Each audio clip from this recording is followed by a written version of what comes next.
Hey Saki, welcome to the GAC RMHC Golf Classic. Just want to give you an opportunity to see your swing here at regular speed. We'll let that play on through. We'll put you back in your dress position, and we'll go ahead and take a look at a few things for you.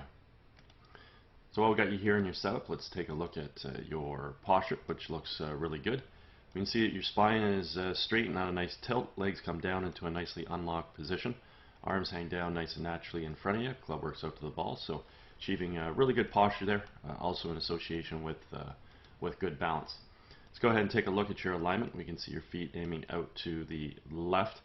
Theoretically, your club face is supposed to run parallel to your feet, and parallel lines on camera will have an appearance to converge. And with that scenario, we can see that you're sort of set up a little too far left out towards those two bunkers that were on this particular hole out towards the rough. So you're probably accustomed when you hit a good golf shot to start the ball somewhere out in that direction, and then you're probably used to seeing the ball fade or slice, hopefully, back on line. Let's go ahead and do a little split screen comparison here between you and Jordan Spieth. We have some color-coded lines on the screen just to use as a visual reference as it pertains to swing plane. We can see with Jordan that he initiates his takeaway by creating good shoulder rotation, bringing the arms and hands back as well as the golf club, and we want to see the golf club coming back on plane directly along the red line. Through the early stages of the golf swing, right about here, we want to now start to create some wrist hinge where we're going to take the club from having been below and in front of our hands to now above and behind our hands. From here, we're working the club from red up towards the blue-yellow V zone. When we finally set the club at the top of the backswing, we want to have the left arm in the club situated either on the yellow line, anywhere between the yellow-blue V area, or physically up onto blue, which we can see with Jordan Spieth. We also want to create full shoulder rotation, and we want to do this about a very stable right leg. Let's go ahead and watch you initiate your takeaway here. So we can see that you draw your hands back very, very nicely. Sort of pop the club head up a bit so the club shaft and the head stay a little bit out in front of the plane, a hair. And then from here, we're going to have to see some wrist hinge, and we're also going to have to see you start to lay the club head off behind your hands. So let's see if that starts to happen through here. Get some hinge, and right there we can start to see that you lay the club head behind more, and then finally get sort of a little bit back into a pretty decent position. When we finally get to the top of the backswing, we can see that you've turned well, stable right side. You maintain the posture and the axis you achieved at address to create that rotation. The arms do get a little compressed to your core. Just means your right arm sort of working in behind your back there. It's causing your left arm to fold. But the club stays in pretty good position relative to your arms. But the biggest thing is we really don't maintain the arm extension or set the arms as steep as maybe we should. As we create our transition back into the ball, simply want to move our weight from our right foot to our left, fire our knees and our hips laterally to the target, unwind our core and fire our hands.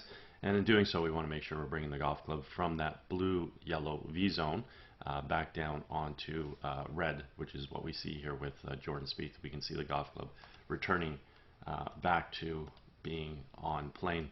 The other thing we want to observe at this stage of the golf swing is the relationship between the lead forearm and the golf club. I refer to this as the backwards check mark. Simply means that the club head is remaining above and behind his hands coming into the hitting zone, and this is ultimately what's going to allow us to create a lot of power in our golf swing, let alone his ability to also hit the ball straight due to the fact that, again, the club has returned back to plane, which is a main ingredient in order to produce straight golf shots. So let's go ahead and watch you create your transition back into the ball here. So we see a little pushing of the hands out in front of you, and as you push the club head out away as well. So if we go ahead and track the club head, what we're going to see is we're going to see that the club head here never returns back to plane. So if we go into the next frame, we're going to see the club fall a little bit further out in front of you. So let's go to the next frame actually. There we go. And we'll go to the next one. So we can see how over the top this club sort of attacked the ball, and if we just sort of connect the dots, we can see just the steepness that this club tracked into the ball from. Okay, so again with Jordan Spieth, the club returned back to plane here. That would have been about, let's say about maybe this frame for you, or in between, or anywhere. So either one of those dots right there should now physically have returned back to the red line. Okay. From here, as Jordan continues into the ball, what we can see is the club just simply tracks into the ball directly from this red line. And as stated before, this is ultimately what allows him to hit a straight golf shot in accordance to his alignment, assuming lastly that the club face squares up by having a good grip. The other thing I want to note at point of impact or just before is that, you know, Jordan's right heel's off the ground. You're keeping your right heel and right foot flat on the ground. So you haven't transitioned any weight to your left side. Feet, knees, hips have not made the correct move back into the golf ball. So you're going to be hitting the ball off your right side here. At this point in time, seeing that the downswing planes were vastly different, we can take a look at the path of the club. We can see what Jordan and his club is inside the ball, expands out to make contact, moves through in a nice natural subtle arc. Your club is stuck outside the ball, dropping down and across, so watch the path here. Okay, so we can clearly see the path moving in this direction. Very simply put, if we were to square the club face up to that swing path, we would obviously pull the ball way over in this direction, obviously in the direction of where you're swinging and also the direction of where you're aiming. If you happen to over-release the club relative to that path, what happens now is we end up hitting a pull draw or pull hook. If we leave the club face a little bit open to the path, we'll be able to block the ball a little bit to the right, impart a little bit of left to right spin, and that's sort of the ball flight pattern that you'll see when you hit good golf shots. If you happen to leave the club face too open, incredibly you block the ball even more to the right, considering the fact that we're swinging aggressively to the left. In that scenario, the club face is massively open, and we're obviously going to hit some form of a block slice. Okay, again, we're through the ball, right heel hasn't come off the ground, so let's just sort of pay attention as you move through to your finish. Your upper body's doing a really good job, so to allow it to do what it needs to do, why don't you just learn how to let your right heel come off the ground at point of impact, and then let that right heel keep coming up off the ground, get up on the toe of the right foot, get the weight displaced on the left side. That'll allow the hips to square around easier, and the shoulders can fully rotate with the hands high and the club back in behind us. But you're actually doing a really good job with your upper body, considering how resistant your lower body was. So that's fabulous. At this point in time, I mean, you have some really nice athleticism in your golf swing. Your hands work well. Your hands come back, they fire through. You got pretty decent turns, so you coil back, you uncoil through.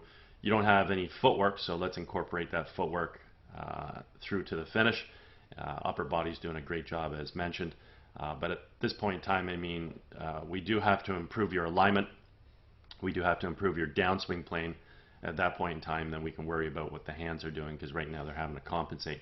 In this particular swing here, if we stop it just before we get to the golf ball, we can see as the club's moving from out to in here, unfortunately, you just end up hitting the ball off the toe of the club and obviously popping that ball out to the right. So like I said, when you get the ball on the face of the club, the end result of your shot will be indicative of what happens to that club face. So you obviously do hit better golf shots than this, but you do have to get the ball on the face of the club in order to produce a shot that's going to obviously advance forward with any sort of trajectory and distance. But at that point in time, it's really going to be indicative of, you know, what did that club face do through the hitting zone. Okay? Anyways, if at any point in time you ever want to work on any of these aspects of your golf game, I'm located over at Glen Abbey in Oakville. I'd be happy to structure a little program for you. Also, if you're involved with any golf tournaments at all, you guys are looking for a unique gift to provide your guests, feel free to touch base. Be happy to discuss my swing analysis services. Anyways, I hope you had hope you had a fantastic day, and hope you enjoyed getting an opportunity to see your swing on video. Take care.